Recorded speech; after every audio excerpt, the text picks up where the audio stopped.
الحمد لله والصلاة والسلام على رسول الله الكريم وبعد السلام عليكم ورحمة الله تعالى وبركاته.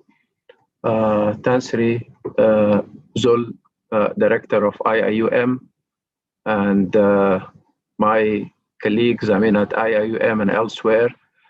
I'm really delighted to be with you to speak about somebody who is very dear to my heart as a sheikh and as well as a friend whom I really cherished his company when we were in IIUM, and then after that as well, it continued in different capacities. And much has been said about him. And undoubtedly, somebody like me, would just repeat some of the things that were said.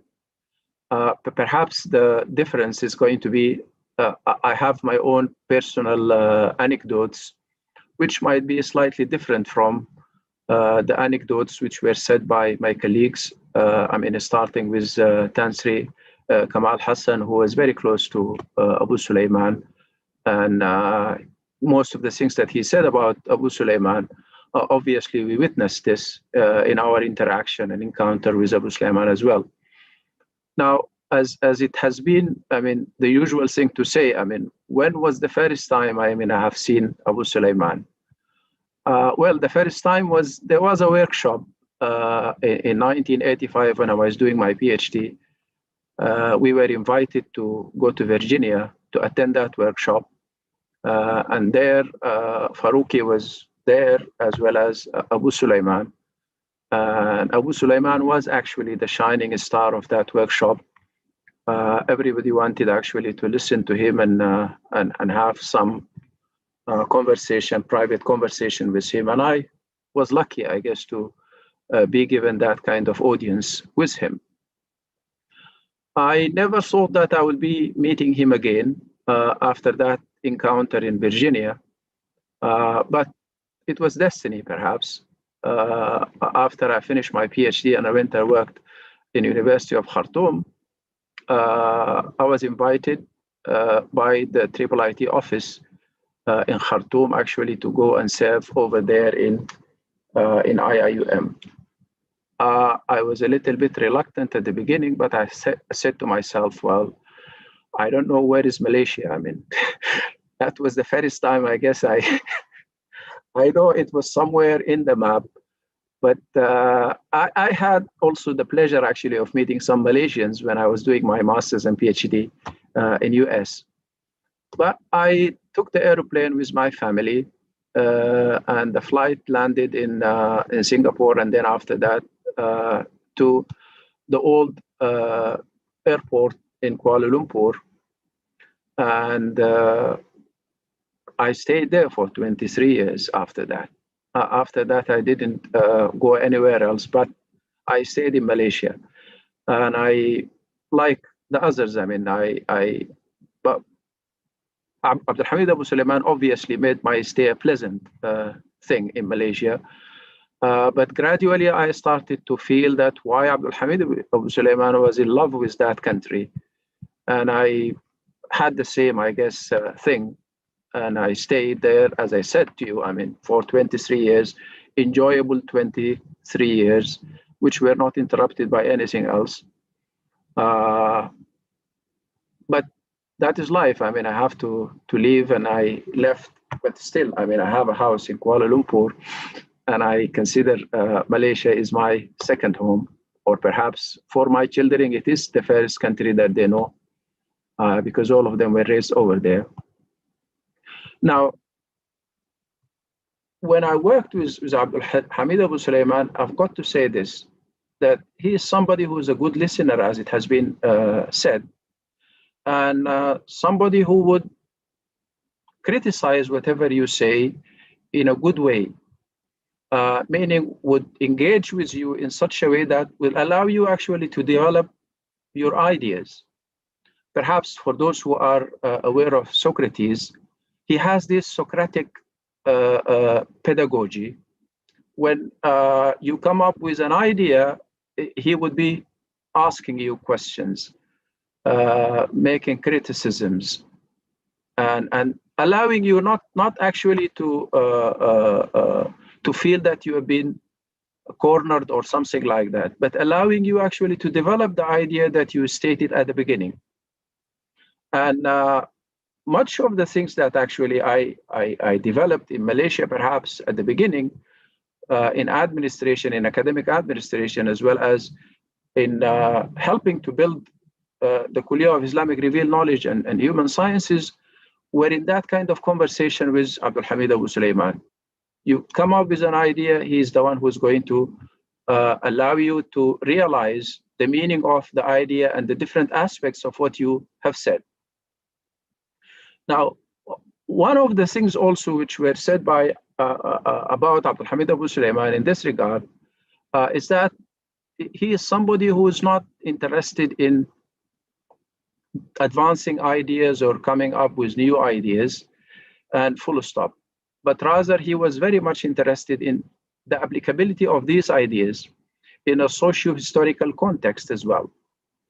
And that makes him actually somebody who is throughout his life, and up until now, I guess, was thinking of building institutions that would turn an idea into an institute. And then the institute will have its own dynamics. And he would be following the dynamics of the institute as well, the institution as well, and trying to readjust, realign his thoughts and ideas within the development of the institution. Now, you can see this in let us say, the Federation of the Muslim Association, the Youth Association, which he started, and then so many other institutions as well. He started in the United States of America. IIIT, one of them, but there are other also he started. And then when he came to the IIUM, IIUM was a small college when he came to it. Professor Prof was the first rector, and then Professor Abdulhamid ABuSulayman was the second rector. Actually, he's the one who transformed the very idea of IIUM physically as well as intellectually and academically. From a small college in PJ into a full-fledged comprehensive university in Gombak and in Kuantan as well. One of the things that were said by Tansri Kamal Hassan is that the brainchild of his was, and the great contribution, I guess, of him to academia and to intellectual understanding and reforming Islamic thought is the Kuliah of Islamic Revealed Knowledge and Human Sciences. And that said, what I said to you, that he was in continuous, actually, renewal of the idea and in continuous engagement with those who were taking care of the Kuliah at that time. He would be talking to the dean, talking to the different head departments, talking to the students, and coming regularly, giving speeches to the postgraduate students and giving speeches also to the faculty members of that college. Now, on a personal note, I should say, he was somebody who was very generous, was very sincere, and very kind person. You can tell, from my experience with him working in IIUM, these are the qualities that actually touch me. And I can tell that his sincerity, is there. Whoever actually come closer to him would realize this.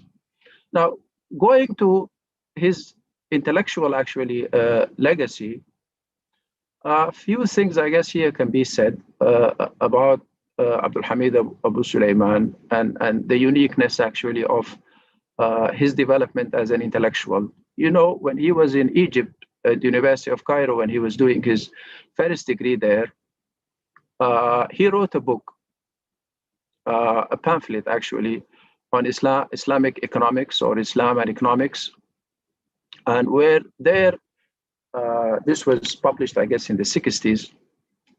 He was very young, obviously. So he was criticizing his colleagues in Al-Azhar, the way they would like to understand Islamic economics at that time. And he had in mind a good colleague and friend, I guess, in Cairo, ABuMakarim. And he, through ABuMakarim, actually developed his early ideas about Islamization of knowledge. That work, unfortunately, was not actually translated into English. But I think this is where you can see the young Abdulhamid ABuSulayman, who was there in the circles of Abbas Mahmoud al-Aqad, who was there very much interested in developing the Ummah and having that kind of Ummatic mindset. And then when he went to America and focused on the international relations, he continued that kind of investigation, that kind of line of argument in his PhD dissertation in the University of Pennsylvania as well. Now, as an intellectual, Abdulhamid ABuSulayman is somebody who his writing is just following the same style of Abbas Mahmoud al-Aqad. I mean, very short sentences and very intelligent and beautiful as well. As it was said by my friend Muhammad bin Nasser, the way he writes actually is a very difficult way. I mean, I also witnessed part of this in seeing some of his writings. He is somebody who think and write, and then rethink and write again, and develop his ideas in such a way which is very peculiar only, I guess, to Abdulhamid ABuSulayman. And if you, I mean, in addition to the books that he wrote, some of the articles which were published in Al-Tajdeed are really important to note. I guess while he was in IIUM, he was director of IIUM, leading the university, building the Gombak campus. But at the same time, he was having some time to write. And he contributed very intelligent articles to Tajdeed on regular basis. And I think some of his thoughts and ideas developed there are very important, and they should alert us if we're really interested in reforming Islamic thought. Now, it is known that his book, Azmat al-Aql al-Muslim, which has been translated also into English, the crisis in Muslim mind, where he developed this idea of the contemporary Asala solution and argued for the Islamization of knowledge in a very intelligent way, I should say. And I haven't seen actually anybody else who developed the ideas of Abdulhamid ABuSulayman among the Arab intellectuals as well as Muslim intellectuals who are writing in English as well. But his criticism of the Muslim mind have got to be seen as in this way, because when I was in IIUM, I was asked to teach this course on Islamization of knowledge for postgraduate students. And I went to him and I asked him that I know Farooqi very well, and I know you now. So what's the difference between you and Farooqi? He said, simply, I put it to you this way. Farooqi was somebody who was discovering Islam and coming to Islam to glorify Islamic civilization and Islamic sciences, which is a good thing. But I was born and raised in Mecca. I know Muslims. I know the traditional Islam. I was educated in the traditional way. And I know the problems of the Ummah.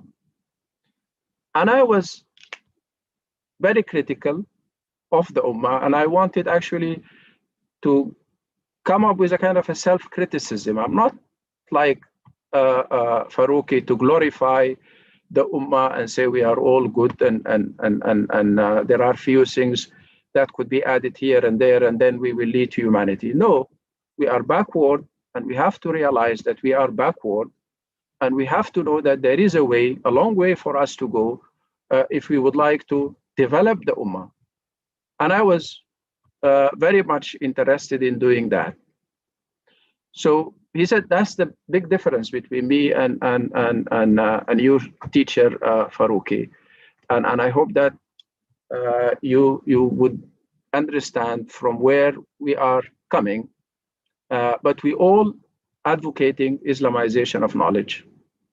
But I said to him, but you are different from Faruqi. He said, yes, Faruqi was trained as a philosopher and ethicist, and I was not. I was a political scientist, and also I'm very much interested in solving the problems of the Ummah. I think that is the thing that would distinguish him from other Muslim intellectuals as well. And obviously, very few were given the chance, and he was always in the Senate of IIUM, would say he's very grateful to the Malaysian government that he has been given the chance to realize some of his thoughts and ideas in an institution. And I think he did that thing, as it has been said very well. And I'm pretty sure, I guess, whoever worked with him, I guess, just to conclude with, would say he is a kind person, very sincere, and an intellectual who is very much interested in applying what he thinks of. With this, I would like again to thank IIUM, I guess, for making this gathering possible. And thank you very much for everything. And وبالله الهداية والتوفيق والسلام عليكم ورحمة الله تعالى وبركاته.